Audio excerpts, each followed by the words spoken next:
सच्चे प्रेम का मतलब होता है आपको होश में लाना, ना कि बेहोशी की अवस्था में ले जाना। जो हम होश में रहकर करते हैं वही सच्चा प्रेम, और जो बेहोशी में किया जाता है वह वहम है, मोह है। सच्चा प्रेम होश में लाता है। प्रेजेंट टाइम में हम यही सोचते हैं कि हम जो बेहोशी की अवस्था में कर रहे हैं वो प्रेम है, और बेहोशी की अवस्था में तो सारे काम चल रहे हैं, आप अपना सब कुछ भूल जाते हैं। या सुन लो, बिल्कुल सर। जागृत अवस्था में ही प्रेम होता है, याद रखिएगा। सोई अवस्था में कभी प्रेम नहीं होता। आप सोचने लगते हैं कि मैं इसके ख्यालों में डूबा हूँ, मैं दिन भर इसी के बारे में सोच रहा हूँ, इसी की बातें कर रहा हूँ, इसी के साथ घूम रहा हूँ, इसी के देहिक सुख की प्राप्ति के बारे में मैं कल्पना कर रहा हूँ, इसी से घंटों घंटों फोन पर बातें करना, उसके बारे में सब कुछ जानना, सब कुछ समझना, सारा अपडेट लेते रहना, हर एक चीज उसके साथ करना। तो आप सोचते हैं कि प्रेम है, ये नौटंकी है, ये बेहोशी की अवस्था में किया जाता है। क्योंकि हम तो सदियों से बेहोशी हैं। तो प्रेम तो वो है जो आपको बेहोशी से जागृत कर दे। अभी तक तो आप बेहोश ही थे और प्रेम में पड़ गए, सोच रहे हैं कि ये सच्चा प्रेम है, तो आप फिर से बेहोश हो गए। आप बेहोश हो चुके हैं, तो जागृत करेंगे आपको। जो आप जागृति लाएंगे अपने भीतर, जो आत्मा की जागृति होगी, वही तो प्रेम है। जब आपके भीतर जागृति होती तभी तो आप ईश्वर से जुड़ पाते हैं। नहीं तो हम बेहोश होकर तो जी ही रहे दुनिया में। या सुन लो, यस सर। जो काम बेहोश होकर करोगे आप, तो वो कहाँ से सफल होगा। तो प्रेम होश में रहकर किया जाता है, जागृत अवस्था में किया जाता, ना कि बेहोश होकर। वर्तमान में जो चल रहा है युवाओं के बीच में, या जो चलन है प्रेम का, जिसको व्यक्ति प्रेम प्रेम लव प्यार कहकर घूमता फिरता है, वो सिर्फ एक सोई हुई अवस्था है, वो कोई जागृत अवस्था नहीं। प्रेम कोई जागृत अवस्था नहीं है उसकी, और आपको जागृत अवस्था में आना पड़ेगा। सोई अवस्था में क्या करते हैं हम, जिस तरह का हम प्रेम कर रहे हैं, जो सोई हुई अवस्था में हम प्रेम कर रहे हैं, बेहोशी की हालत में हम प्रेम कर रहे हैं, उसमें सिर्फ आप खुद को ठीक करने के बारे में ही सोचेंगे। सामने वाले से आपको लगेगा कि मुझे एक सुख प्राप्त हो जाए। या सुन लो, यस सर। आप सामने वाले से सोचेंगे मुझे एक सुख प्राप्त हो जाए, एक सुख की प्राप्ति हो जाए, सुख की कल्पना के लिए हम उसके पास जाते हैं। लेकिन मित्र याद रखो, सुख की कल्पना के लिए किसी के पास जाना भी प्रेम नहीं होता। सुख की कल्पना नहीं की जाती प्रेम में, दूसरे के सुख की कल्पना की जाती है, अपने सुख की कल्पना कभी नहीं की जाती। ये सच्चा प्रेम होता है। तो सच्चे प्रेम के दो सबसे महत्वपूर्ण पॉइंट हैं जो आपको मैं बताता हूँ कि सच्चा प्रेम हमेशा जागृत अवस्था में होता है। सच्चा प्रेम हमेशा सुख की कामना के लिए नहीं जाते आप कभी भी किसी के पास में। सच्चे प्रेम के बारे में पहले बता चुका हूँ, जब आप सुख की कल्पना नहीं करेंगे, जब आप जागृत अवस्था में होंगे, तभी तो उसकी आत्मा से आप जुड़ पाएंगे, उससे कनेक्ट हो पाएंगे। और जहां आप सुख की कल्पना करेंगे, वो बेहोशी की हालत में जाएंगे, तो सिर्फ अपने शरीर की ही चिंता करेंगे, अपने सुखों की कल्पना करेंगे। तो आप सोचते मैं तो इसके साथ बेहोश हूँ, तो सच्चा प्रेम नहीं होता। पल पल साथ हैं, क्यों साथ हैं, क्योंकि आप सिर्फ अपने सुखों के बारे में सोच रहे हैं, आपको उसके साथ रहना अच्छा लगता है। या सुन लो, बिल्कुल सर। वो तो वही बात हो गई कि मैं मंदिर जाता हूँ, मंदिर में बैठता हूँ तो भगवान ध्यान में आ जाते हैं, उसके बाद मुझे बस ध्यान नहीं रहते, मैं तो दुखी हो जाता हूँ। अरे तो आपने महसूस ही नहीं किया उन भगवान को, कि वो तो आपके भीतर 24 घंटे मौजूद है। आपने कभी महसूस ही नहीं किया उन ईश्वर को, इस ब्रह्मांड को, इसकी शक्तियों को। तो ऐसा क्यों होता है, क्योंकि आप बेहोश हो जाते हैं। आप मंदिर गए तो भी आप बेहोश रहे, जो भी पूजा पाठ की वो भी बेहोशी की हालत में की, जो ध्यान किया वो भी बेहोशी की हालत में किया। आप जागृति तक पहुंच ही नहीं पाए। जागृति से मतलब है अपने दिमाग को, अपने आत्मा को, अपने दिल को जागृत कर लेना। या सुन लो, बिल्कुल सर। बड़े बड़े कवियों ने, बड़े बड़े विद्वानों ने प्रेम के बारे में बताया है, प्रेम की परिभाषा दी है। तो प्रेम के बारे में उन्होंने यही बोला कि जो जागृत अवस्था में होता है वही तो प्रेम है, जो आप में जागृति ला दे। बेहोशी ऐसी हो जो आपको कभी होश में ना लाए। और यहाँ पर जिस तरह की हम बेहोशी की कल्पना करते हैं, जिस तरह से बेहोश होकर प्रेम करते हैं, तो इसमें हम सिर्फ यही सोचते हैं कि हम बस साथ हैं तो हम सुखी हैं, और जैसे ही आप घर पहुंचे, उसका साथ छोड़ के, चाहे मंदिर से हो या फिर अपने प्रेमी प्रेमिका के साथ हो, जब तक आप साथ हैं तो आप होश में हैं, आप सोचते हैं। जब घर पहुंचे तो फिर वही हालत हो जाती। तो जागृति तो हर स्थिति में होनी चाहिए आपके भीतर, जब साथ हो और साथ ना भी हो तो भी जागृत होना चाहिए। प्रेम कभी भी ये नहीं देखता आपका कि मैं कितना ऊंचा हूँ, कितना महान हूँ। वो तो हमेशा आपको ऊंचा बनाएगा, महान बनाएगा। मैं और हम नाम की कोई कल्पना प्रेम में नहीं होती। मैं तुम कभी भेदभाव नहीं होता प्रेम में, यही मैं हूँ तुम ही तुम हो, ऐसा कभी नहीं होता। मैं और मैं एक ही हैं, मैं और मैं मतलब जिससे हम प्रेम कर रहे हैं वो और मैं एक है, हम अलग नहीं है, क्योंकि जीवात्मा तो वही है। जागृति की अवस्था में ही उस तक पहुंच सकते हैं जब आप जागृत हो जाएं। प्रेम निद्रा में नहीं किया जाता, सोकर नहीं किया जाता कभी भी। और जो चलन है वर्तमान में वो सोकर करना है, क्योंकि जब हम सोए रहते हैं तभी इस तरह का प्रेम होता है। मैं आपको ये क्लियर कर देना चाहता हूँ, यहाँ पर आप क्वेश्चन कर रहे हैं कि प्रेम क्या है, सच्चा प्रेम क्या है। तो सच्चे प्रेम में सबसे बड़ी जो बात निकल कर आती है आपके भीतर, कि आप पूर्ण रूप से मन से, दिल से, हर भाग से आप अपने आप को जागृत महसूस करेंगे। आप लग जाएंगे कि आप एक गहरी नींद में थे, अब आपके भीतर चेतना की वापसी हो गई। आप महसूस करने लगेंगे कि आपके भीतर कुछ है, कोई आत्मा है जो अभी तक सोई हुई थी, वो अब मुझे दिखने लगी। अभी तो मैं सिर्फ एक शरीर था, लेकिन अब मैं तो आत्मा के भीतर प्रवेश कर चुका हूँ। आपका नियंत्रण हो जाएगा कुछ सी चीजों पर जो नियंत्रण के बाहर थी, उन पर नियंत्रण हो जाएगा। लेकिन जो वर्तमान में होता है, अगर आप डिफरेंस पूछ रहे हैं प्रेम, वर्तमान में नियंत्रण आप खो देते हैं। कैसे नियंत्रण खो देते हैं? आप मोह में पड़ जाते हैं, या सुन लो, बिल्कुल आप दुखी हो जाते हैं, या सुन लो, आप झूठ बोलने लगते हैं, या सुन लो। बिल्कुल आप सिर्फ उसी की कल्पना करते रहते सामने वाले व्यक्ति की, जबकि आप ये नहीं सोचते कि आपने प्रेम किया। जब आत्मा से प्रेम कर रहे हैं आप जागृत अवस्था में, तो वो तो सभी जगह है, या सुन लो। बिल्कुल तो आप वहां पर सोए हुए होते हैं, आप अपने आप को कमजोर बना लेते हैं, या सुन लो। Yes sir. आप इतना कमजोर कर लेते हैं कि अगर उससे एक दिन बात ना हो, उससे एक दिन मुलाकात ना हो, एक दिन फोन कॉल ना हो, तो आप डिप्रेशन के शिकार हो जाएं। डिप्रेशन, एंजाइटी, ओसीडी, जितने टाइप की चीजें हैं वो आपके मस्तिष्क को भेद रही हैं, वो सब इसी की वजह से वर्तमान टाइम में। लेकिन प्रेम, मैंने बोला कि मस्तिष्क को क्या कर देता है, जागृत कर देता है। आप इस तरह की सारी चीजों से क्या हो जाएंगे, निकल जाएंगे, सभी चीजों से निकल जाएंगे, आप कल्पना से ऊपर उठ जाएंगे, आपके भीतर के अंदरूनी डर खत्म हो जाएंगे। लेकिन यहाँ जो प्रेम है वो हमें डराता है वर्तमान में, और आप डर के अगर कोई काम कर रहे तो वो प्रेम नहीं। सोकर और सिर्फ सपने ही देखे जाते हैं, याद रखिएगा। लेकिन सपने पूरे जागृत होकर किए जाते हैं, या सुन लो। बिल्कुल सर। जब जागृत आप होंगे तभी तो प्रेम करेंगे, क्योंकि वो तो एक सोई हुई अवस्था है। और मैं इसके बारे में गहरे बिंदुओं से आपको बताना चाहूंगा, समझाना चाहूंगा कि जब आप एक सुप्त अवस्था में हैं, आप एक सोई अवस्था में हैं, तो आपके भीतर की मानवता कैसे जागृत होगी? कभी नहीं हो सकती। जब प्रेम टूटता है, ब्रेकअप होता है, तो व्यक्ति क्यों एकदम से सदमे में चला जाता है? क्योंकि वो इसलिए चला जाता है क्योंकि उसने जागृत अवस्था में प्रेम नहीं किया, सचेत होकर प्रेम नहीं किया। फिर सच्चा प्रेम अगर हो तो कभी इस तरह की चीजें होंगी ना। हाँ, प्रेम में ये जब होता है कि हम एक कल्पना नहीं कर सकते कि सामने वाला हमसे प्रेम कर रहा है, नहीं कर रहा। हो सकता है आप जागृत अवस्था में हो, आपने वो प्रेम पहचान लिया, आपको उसके अंदर वो ईश्वर दिख गए, आपने अपनी आत्मा को उससे मिला लिया। क्योंकि प्रेम का एक रूप होता है कि सामने वाले व्यक्ति को हम ईश्वर मान लेते हैं। क्या मान लेते हैं? ईश्वर। क्योंकि आप एक इंसान मानकर प्रेम करेंगे तो मैंने पहले बोला कि वो कभी प्रेम हो ही नहीं सकता, याद रखिएगा। क्योंकि इंसान से इंसान तो सिर्फ मोह ही कर सकता है, प्रेम कहाँ से होगा? क्योंकि आज एक इंसान से इंसान का प्रेम किसी जरूरत के लिए हुआ, तो आपने उसको तो ईश्वर मान लिया। हम तो उससे प्रेम कर रहे हैं, उसकी आत्मा में उतर गए, एक जागृति मुझे आ गई। हो सकता सामने वाला उस जागृत अवस्था में ना हो, क्योंकि हो सकता है कि दोनों प्रेमी हैं, तो सामने वाला तो सच्चा प्रेम के स्तर तक छू चुका है, वो आपको मिला। लेकिन जो दूसरा पर्सन है वो अभी उस स्तर पर नहीं है, वो नहीं पहचान पा। तो कभी कभी ऐसी कंडीशन होती है कि वहां वो सामने वाला नहीं पहचान पा रहा उस प्रेम को, और उसको वो बहुत हाई प्रेम लगने लगता, हाई वैल्यू लगने लगती है, उसकी हाइट बहुत बड़ी लगने लगती है प्रेम की। तो वहां खड़े भी नहीं होना चाहता वो। लेकिन सामने वाले के मन में इस तरह की कोई शिकायत नहीं रहती। तो कहने का मतलब मेरा यहाँ पर ये है कि अगर सामने वाला तुम्हारा चला भी जाए, वैसे तो रीजन नहीं होते कोई भी, प्रेम आपके साथ हो ना हो, आपने तो जागृत अवस्था में की, तो आप कभी भी किसी तरह के डिप्रेशन में, किसी भी तरह की एंजाइटी के शिकार नहीं होंगे, किसी भी तरह से नहीं होंगे, क्योंकि आपके भीतर जागृति थी।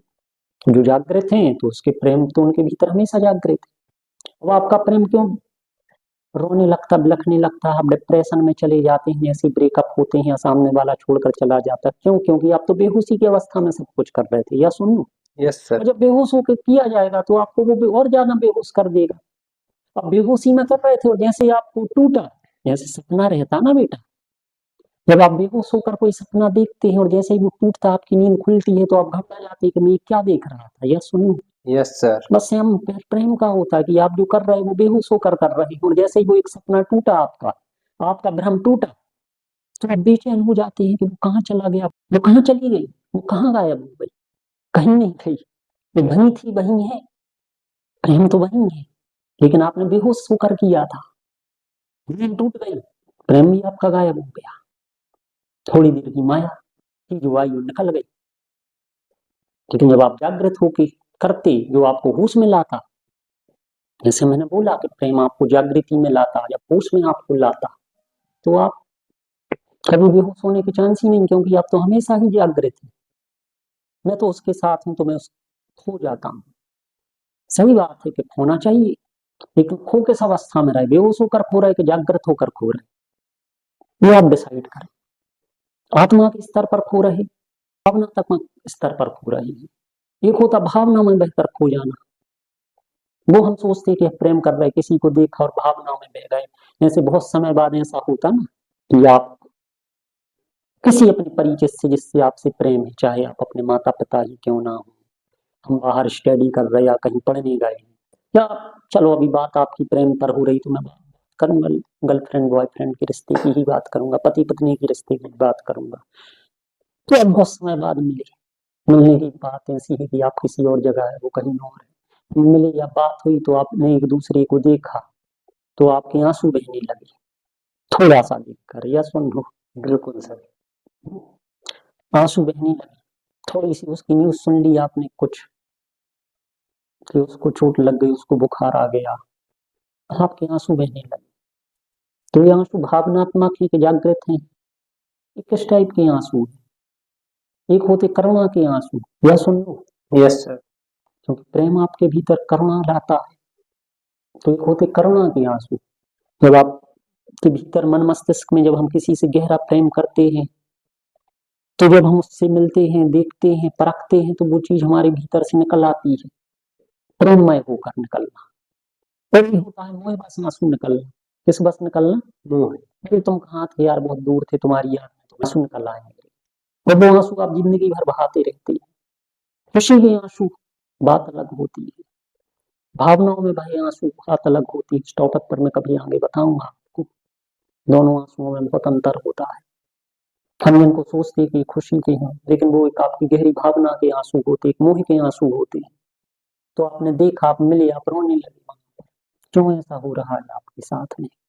थोड़ा सा बिछड़ने की बात करते, तुम दूर ना चली जाना, आपके आंसू बह निकलते हैं, आप दुखी हो जाते, आप लोग, आप टेंशन में आ जाते कि हमारी दूरियां ना हो, क्योंकि आप जागृत हैं ही नहीं, सचेत हैं ही नहीं, सामने वाले की खुशी देख ही नहीं पा रहे हैं, अपनी खुशी खुशी लगे हैं, अपनी खुशियों में उलझे हैं, खुशी कभी महसूस ही नहीं कर पाए, जागृति कभी ला नहीं पाए, सचेत हो नहीं पाए। तो ऐसा तो होना ही, तो यही असली प्रेम की पहचान है, यही होता है असली प्रेम।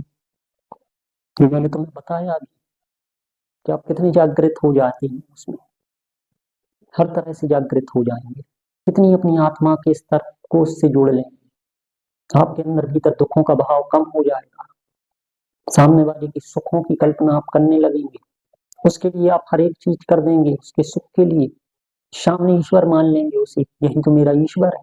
और ईश्वर कहीं नहीं जाते, वो हमेशा साथ रहते, वो कहीं नहीं जाते आपको छोड़कर। तो सामने वाले के साथ भी यही होगा, आप जिससे प्रेम कर रहे हैं यही आप कल्पना करेंगे, वो तो है हमेशा, मैं तो जागृत हो गया, आप तो मेरे साथ हमेशा है। अपूर्ण से आप पूर्ण बन जाएंगे, आप अभी तक अपूर्ण थे, अधूरे थे। कहते भी हैं कि जब आप तक प्रेम नहीं सीखते तब तक आप अज्ञानी, आप तब तक क्या है? अज्ञानी।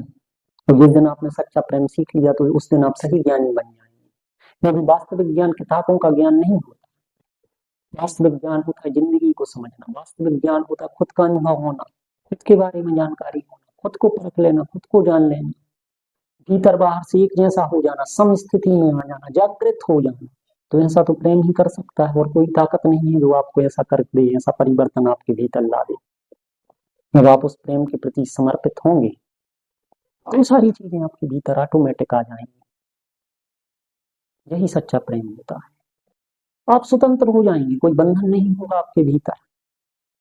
क्योंकि बेहोशी में तो हम बेहोशी हो जाते, सारे बंधनों में बन जाते हैं। सुन लो, यस सर। क्योंकि जो भी आप कर रहे हैं बेहोश होकर, तो वो बंधनों में बांध रहा है। आपके भीतर कोई कर्तव्य परायण नहीं रहता, कोई समर्पण नहीं होता, किसी तरह की मजबूरी नहीं होती जब आप सच्चा प्रेम करते हैं तो। लेकिन जब आप बेहोशी में कर रहे हैं तो ना तो आपके भीतर स्वतंत्रता है, न समर्पण की भावना है, न त्याग की भावना है।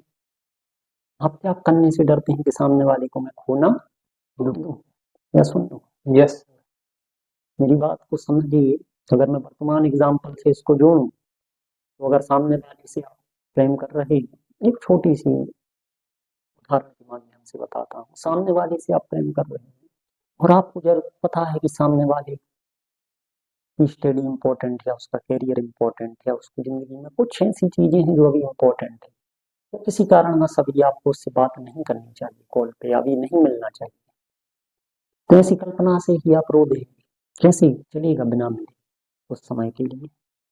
तो ये एक बेहोशी की अवस्था है। मतलब आप ना तो कोई स्वतंत्रता है आप में, ना कोई त्याग की भावना है, ना समर्पण की भावना है। लेकिन सच्चे प्रेम में ये सारी चीजें होती हैं, तो स्वतंत्र बना देता है। आत्मा के स्तर से जागृत हो गए तभी तो आप स्वतंत्र हो पाए। जब बेहोश रहेंगे तो बंधन तो निश्चित है कि फंसे रहेंगे, हर टाइप के बंधन फंसे रहेंगे। और वर्तमान में जितने प्रेम है वो सब बंधनों में तो बांध रहे हैं, तो जागृत कहाँ किए हैं। व्यक्ति कहते मैं तो इसके प्रेम में पागल हो गया, मैं तो इसके प्रेम में बेहोश हो गया। ये होश ही नहीं है। हाँ, आपको सच में होश नहीं है। हाँ, होश का मतलब है, जागृत होने का मतलब है कि खुद को होश में लाना और सामने वाले को भी जागृत कर देना। मुझे नशा हो गया है प्रेम का, तो नशा आपको प्रेम का नशा नहीं हुआ। प्रेम का नशा जब चढ़ता है तो वो नशा अलग होता है, वो आपको जागृत बना देता है। आप ऐसे प्रेम के नशे में है कि बस आपने एक कस लगाया और आप बस सो गए, कोई मतलब नहीं है आपको। ये समझो। Yes sir. है? आपने एक कस लगाया और आप सच में बेहोश हो गए, वही नशा। जिस तरीके से जो व्यक्ति नशा करता है, एडिक्ट होता है, चाहे वो गांजा ले, किसी प्रकार का नशा कर रहा हो, ड्रग्स, जैसे ही वो नशा उसको नहीं मिलता तो वो पागल हो जाता है। वो बहुत खतरनाक चीज होती है, वो बहुत खतरनाक है उसका एडिक्शन। लेकिन अगर प्रेम का नशा होता है तो वो जागृत करता है, वो किसी तरह का एडिक्शन नहीं करता आपके भीतर कि आप एडिक्ट हो गए। मैंने बोला कि आप खुश रहते हैं, ऑटोमेटिक खुश रहते हैं। उसमें खुशी के लिए किसी चीज पर डिपेंड होने की जरूरत नहीं होती। जैसे हम अपनी खुशी के लिए, अपने आप के गम भुलाने के लिए क्या करते हैं, उससे व्यक्ति नशा करने लगते हैं, नशे में डूब जाते हैं। इसी तरह हम किसी का साथ हमेशा इसलिए चाहते हैं क्योंकि हम अपने गम को भुला दें या खुश रहें। तो प्रेम कभी ये नहीं देखता कि कोई साथ है कि नहीं है, ये तो आपके भीतर था और है और रहेगा, क्योंकि वो तो आप ही के भीतर है। जब तो आप जागृत हुए, आपके भीतर से निकला, वो तो आप सामने वाले को दे रहे हैं, कहीं अलग से तो नहीं आ गया। जो था वही तो निकलेगा। बिल्कुल। लेकिन हम इतनी सी बात नहीं समझ पाते। वो सोचते हैं कि सामने वाले से हमें बहुत प्रेम मिल रहा, प्रेम आप ही दे रहे हैं। एक्शन का रिएक्शन होता है, पता ही होगा। तो वो आप ही दे रहे हैं उसे, तो वो आपके भीतर है, वो कभी कम नहीं हो सकता। लेकिन हम जागृत होकर देख ही नहीं पा रहे। और एडिक्शन, एडिक्ट हो गए, नशा हो गया, बेहोश हो गए आप। और ये सबसे खराब अवस्था है वर्तमान में, सबसे खतरनाक है। जिसको व्यक्ति ने सोच लिया ये तो प्रेम है, ये वही नशा है जैसा आप ड्रग्स की नशे का शिकार हो जाते हैं। वैसे ही वर्तमान पीढ़ी प्रेम के नशे का शिकार है, गंदे नशे का शिकार है। क्योंकि सच्चा प्रेम जिंदगी बदल देता, सच्चा नशा तो उनने किया ही नहीं है प्रेम का, वो क्या जाने। ये तो वही है, जैसे मैंने बोला कि जैसे नशा टूटा आपका और फिर आप तड़पने लगे नशे के लिए। यस, बिल्कुल। जितनी देर वो नशे का असर रहा दिमाग पर, बस आप बेहोश हो गए। ऐसा इसका है कि जितनी देर आपके साथ वो है, आपका पार्टनर है, आपका नशा रहा, आप बस है साथ में। वैसे ही वो नशा गायब हुआ, थोड़ी दूर हुआ तो आप बिलखने लगे। अरे भाई, नशा करना था, जागृत होके करते तो ऐसा नशा चढ़ाओ कि जीवन भर रहे। जैसे होता ना ईश्वर का नशा, के 24 घंटे हम खो जाते हैं, डूब जाते हैं, लेकिन हम अपने आप को पहचान लेते हैं। हम लगते हैं कि हम मन से बेहोश हैं, लेकिन बाहर से भीतर से हम क्या होते हैं, जागृत होते हैं। लेकिन वर्तमान में क्या है, अंदर से भी बेहोश है और बाहर से भी बेहोश है। तो समझिए प्रेम क्या है। होश में लाने को ही प्रेम कहते हैं, जागृत होने को प्रेम कहते हैं। जागृति ऐसी जो आत्मा के स्तर की जागृति हो, नशा ऐसा जो भीतर बाहर से आपको सम कर दे, सचेत कर दे, आत्मा को परमात्मा से जोड़ दे। यही तो प्रेम है। वर्तमान टाइम में जो आप कर रहे हैं, प्रेजेंट में आप जो कर रहे हैं, वो एक छल है। तो छल में आप कुछ समय के लिए फंसते हैं और जब वो नींद टूटती है तो आप क्या होते हैं, खुद को ठगा हुआ सा महसूस करते हैं। या सुन, बिल्कुल सर। लेकिन जब सुप्त अवस्था में होंगे तो ऐसे ही होता है। लेकिन जब जागृत अवस्था में आप रहते हैं, आप प्रेम करते हैं, आप प्रेम की परख करते हैं, आप प्रेम को जानते हैं, तो उसका असर तो जिंदगी भर रहता है, क्योंकि वो कोई भ्रम नहीं था, वो हकीकत है। तो हकीकत से जुड़े, ना कि भ्रम में घूमे। और जो वर्तमान में है वो सिर्फ भ्रम है, भ्रम की अवस्था में है, सोई हुई अवस्था में है। क्योंकि वर्तमान में आप जो प्रेम कर रहे हैं, एक समझदारी से कर रहे हैं। या सुन लो, यस और सर। समझदार होकर क्या दिमाग से तो नहीं बोलूंगा मैं। समझदारी की अवस्था मतलब यहाँ पर ये है कि आप किसी चीज को परखना चाहते या जानना चाहते, तो आप क्या करेंगे। आप गीता समझना चाहते, आप रामायण समझना चाहते, तो आप उसका एक एक अर्थ समझेंगे, तो आप तर्क करेंगे। फिर क्या करेंगे सर। और जब आप तर्क करेंगे, आप समझदार होकर करेंगे, तो वो आप कभी नहीं सीख सकते, तो भी आप बेहोश हैं। जब आप आत्मा के स्तर पर जोड़कर किसी चीज से जुड़ते हैं, जैसे हमसे बोला जाए कि यूनिवर्स में वो ताकत है कि आपको सब कुछ ला कर दे सकता है, लेकिन आप तर्क करेंगे कि ऐसा कुछ नहीं है, वो तो समझदार है, तो आप कुछ नहीं पा सकते। हर गणना, हर गणित अगर आप समझदारी के स्तर से करना चाह रहे हैं, कि आप सिर्फ सोच रहे हैं कि ये तो जो स्टडी में हम कर रहे हैं, जो पढ़ाई में कर रहे हैं, वो भी यही तो कहते हैं कि हम बेहोश नहीं हैं, आप यहाँ पर बेहोश हैं। तो जब हम किसी रिसर्च में जुटते हैं, जब कोई काम में जुटते हैं, हम कोई खोज करते हैं, कोई अन्वेषण करते हैं, तो जागृत तो रहते हैं जब तो वो खोज होती है पूरी। बेहोश इसलिए होती क्योंकि हम काम के प्रति समर्पित हो जाएं। या सुन लो, यस सर। क्योंकि बेहोश अगर काम के लिए नहीं होंगे तो आप में वो ताकत नहीं आएगी, उस काम को हम नशा कर लेते हैं। या सुन लो, यस सर। और जब बर्फ का नशा होता तभी तो साइंटिस्टों ने इतनी बड़ी बड़ी खोज कर दी, इतनी बड़े बड़े सर्च कर लिए, इतने बड़े बड़े आविष्कार हो गए, क्योंकि वो जागृत थे, प्रेम का उनको नशा था, लेकिन भीतर भाव से खुद को सचेत रखा। वर्तमान में जो प्रेम होता है, तो आप बाहर की पर्सनालिटी से तुलना करने लगते। या सुन लो, यस सर। मुझे बताइए, आप तुलना करके ही तो प्रेम करते हैं। या सुन लो, बिल्कुल सर। तो सच्चा प्रेम कहाँ से हो गया, जागृति कहाँ से। जागृति तो वो है कि जो आपको दिखा दे कि बॉडी नहीं है, मैं तो आत्मा से कर रहा। आप किससे करेंगे, आपको किसी का चेहरा पसंद आ गया, आपने सोचा आपको प्रेम हो गया, आपको किसी का बात करने का तरीका अच्छा लगा, तो आपको क्या लगा, आपको प्रेम हो गया। किसी ने आपकी हेल्प कर दी, आपकी वो हेल्प कर देता है, थोड़ी बहुत मदद कर देता है, आते जाते, तो आपको लगा कि प्रेम हो गया। किसी व्यक्ति ने आपकी तारीफ कर दी तो आपको लगा आपको प्रेम हो गया। आप उसकी संगत में उठने बैठने लगे, आने जाने लगे, उससे ज्यादा बातें करने लगे, आपका अटैचमेंट बढ़ गया उससे, तो आपको क्या लगा, आपका प्रेम। वो आपसे ज्यादा अच्छे से बात कर रहा है, कर रही है, आपसे ज्यादा अच्छे से बोल रहा है, आपके साथ हर जगह आ रहा जा रहा है, हर बात मान रहा है, तो आपको लगा कि आपको इससे प्रेम। आप भी वही चीज महसूस करने लगते हैं अपने भीतर, उसी गुण को। 90% तो हम यही देखते हैं, सबसे पहले पर्सनालिटी देखते हैं। या सुन लो, यस सर। तो फिर बेहोश कहाँ हो गए आप, तो रूप देख के एडिक्ट हो गए। तो जब इन सारी चीजों की वजह से आप प्रेम कर रहे हैं, क्या फिर कोई सोचता है कि मुझे किसी सहारे की जरूरत है। किसकी जरूरत है, सहारे की। कोई तो होना चाहिए जिसके कंधे पर सिर रख कर रो सकूं, आंसू पोंछने के लिए कोई होना चाहिए, हाथ पकड़कर साथ चलने के लिए कोई होना चाहिए, मुझे सुख देने वाला होना चाहिए कोई, मुझे हंसाने वाला होना चाहिए, कोई एडवाइस देने वाला होना चाहिए, थोड़ा कोई फिजिकल सुख देने वाला होना चाहिए। वर्तमान में ही सारी चीजों की वजह से तुम प्रेम करते हैं।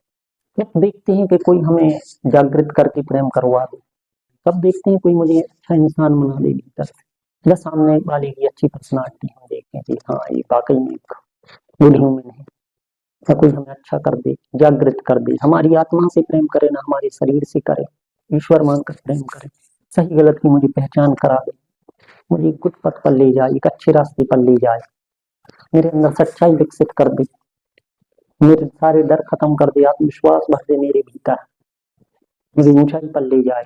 ये तो मेरे साथ 24 घंटे रहेगा, हर पल रहेगा। शादी भी हम इसलिए कर रहे हैं 24 घंटे रह सकें, गुजारा कर सकें, आप उसके साथ, वो आपके साथ एक दूसरे की गुलामी करते रहे। तो जब वो होश टूटता है तो आप रोते हैं कि हम तो अभी तक क्या कर रहे थे, जिंदगी भर तो हम ऐसे ही थे। फिर तकलीफ होने लगती है उन रिश्ते में, प्रेजेंट में। सभी प्रेम के रिश्ते ऐसे ही हो गए हैं, कमजोर धागों के बने हैं, क्योंकि वो बेहोश होकर किए जा रहे हैं, अपने भले के लिए किए जा रहे हैं। समझना ही नहीं चाहते हो कि क्या है प्रेम, समझ नहीं पाए, उसको पढ़ ही नहीं पाए, उस पर पहुंच ही नहीं पाए, क्योंकि वही सीख रहे हैं जो हम फिल्मों से, मूवियों से, अपने आसपास के माहौल को देखकर सुनते आ रहे, देखते आ रहे, करते आ रहे हैं। कहाँ से सीख पाएंगे आप, कहाँ से जान पाएंगे? तो वो क्षमता विकसित करने की आपकी ताकत ही खत्म हो गई।